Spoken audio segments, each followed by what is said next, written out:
The 2013 NBA playoffs were a great one. We saw the emergence of many young superstars and many great individual performances. But in the end, it only came down to two teams, the Miami Heat and San Antonio Spurs, fighting for a championship. You had the Miami Heat looking to be a dynasty in the making, with Chris Bosh and LeBron James signing there 2 years ago, and since then they've been dominating and hoping that they can get back-to-back titles. The San Antonio Spurs have been dominating the league for a good 10 years now. When everyone counts them out, they always end up proving everyone wrong. And here they are trying to get a fifth ring for Tim Duncan and trying to continue their decade of dominance. In game one, everyone was just trying to figure out, who's going to get the edge in this series. No one really knew who was going to win this series. A lot of people picked San Antonio just because of their experience. A lot of people picked Miami just because they're the more talented team and a younger team and can outrun the San Antonio Spurs. Game one, they were wrong. A lot of people picked Miami to win this game because San Antonio had that 9-day layoff after sweeping the Memphis Grizzlies in the conference finals. But that wasn't the case. San Antonio luckily pulled out that win. Danny Green was big for them in that game, as he was the whole series.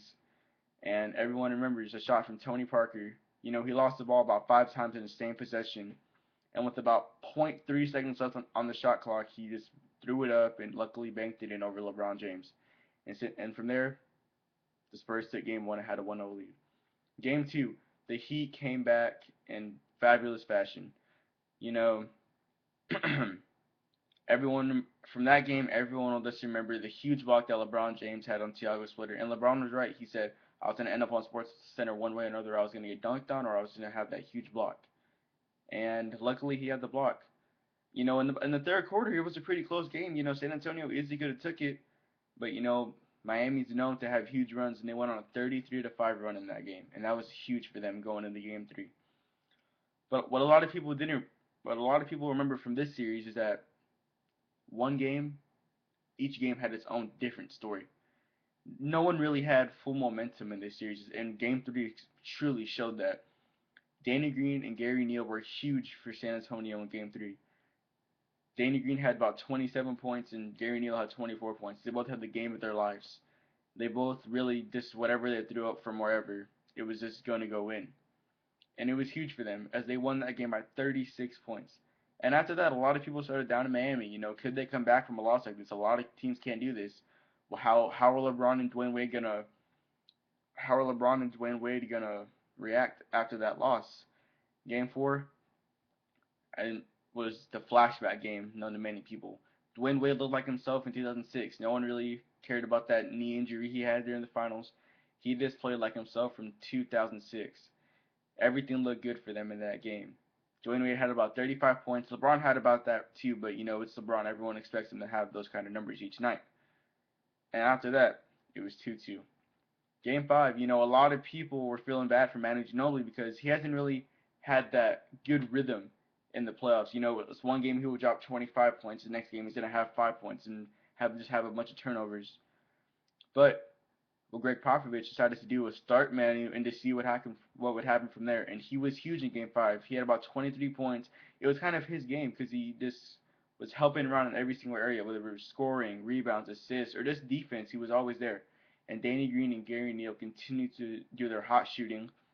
And San Antonio won that game by about a good 20 points. And then we went to Game 6, back to Miami for the next two games. The Heat were facing elimination. A lot of people were hoping that LeBron and D Wade would do whatever they can to continue this series, and they did. But it was not that easy for them. There, you know, it looked like the Heat had this game with about 2 minutes to go, but a huge turnaround of events when you have Tony Parker's step back three, and then you have that his floater in the lane, and after that they were up 5 with 30 seconds left. The fans were leaving early. The yellow ropes were being put up for the celebration. The trophy was being rolled out with 30 seconds left. But Miami didn't give up. LeBron had one huge three, and then on the other side you had Manu Ginobili and Kawhi Leonard, who easily could have won this series for them if they just made their free throws. But both of them split on their free throws.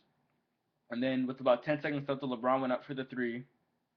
He missed it, but luckily, since Tim Duncan was not in the game due to Greg Popovich's decision, Chris Bosh was able to get the rebound, throw it out to Ray Allen. Ray Allen just stepped back and had a beautiful three.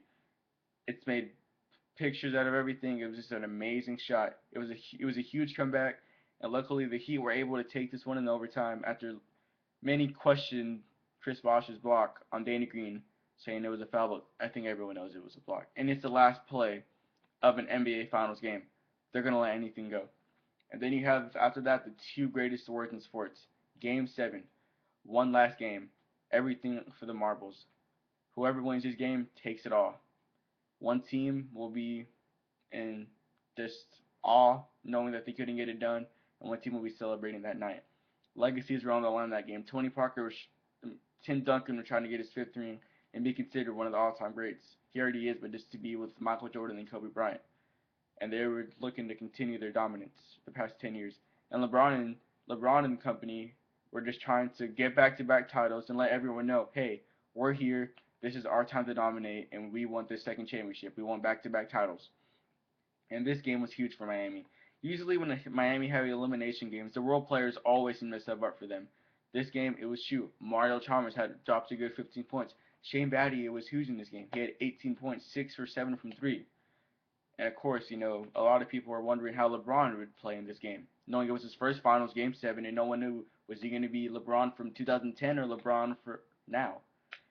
37 points and 12 rebounds from LeBron James. MVP-like performance. He let everyone know, this is my time, I am here to dominate, and it is just my time to get what I want. And like he said, he doesn't have any worries. And after that, it was back-to-back titles for Miami. San Antonio was just devastated, knowing 2 nights ago, before that game, they were 30 seconds away from winning a championship. But like I said with Manu Ginobili, one game he's huge, one game he's terrible. He was terrible in Game 7. He had 3 costly turnovers in the final minutes of the game. And Tim Duncan, who had a layup that he would never miss, he missed it. And he could have just tipped it in over Shane Battier, but this wasn't meant for him to get his 5th ring. And from there, the Miami Heat were the 2013 NBA champions, back-to-back titles, and it was a great series. I just can't even describe how this series was. It was just amazing. So that pretty much is the 2013 NBA Finals, and if I had to pick right now, I would have the Miami Heat winning again in 2014.